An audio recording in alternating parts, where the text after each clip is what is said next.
Senador Rodante Marcoleta pinalulutang ang umano'y pagtatangka na patahimikin ang whistleblower na si Orly Gutesa na siyang nagdawit sa ilang matataas na opisyal. Kabilang umano si House Speaker Martin Romualdez. Si Troy Gomez sa report. Sa gitna ng imbestigasyon sa bilyon-bilyong pisong flood control scandal, lumalabas ngayon ang mas mabigat na tanong, nasaan na ang whistleblower na si Orly Gutesa?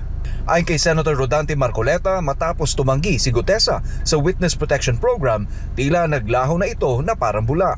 Ngayon may pangamba ang senador na may mga taong gumagalaw upang patahimikin ang testigo. Si Gutesa ang naglabas ng affidavit na nagsisiwalat ng umunoy male-maleta ng pera. 46 na maletang naglalaman ng milyong-milyong piso na sinasabing dinala umano sa bahay ni Speaker Martin Romualdez.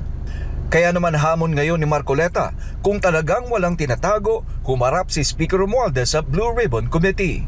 Dagdag pa ng senador, hindi umano maituturing na paglabag sa interparliamentary courtesy ang pag-imbita sa Speaker.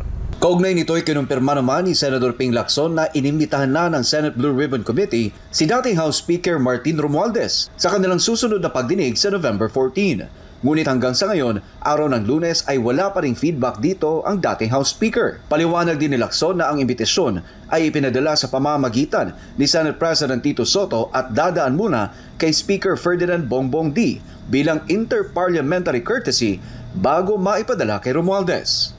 Wala, iniintay ko yung feedback niya kay or feedback ni Speaker D.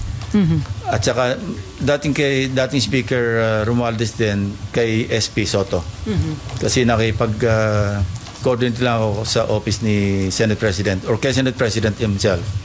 Para sa Diyos at sa Pilipinas kung mahal, Troy Gomez nag-uulat, SMNI News.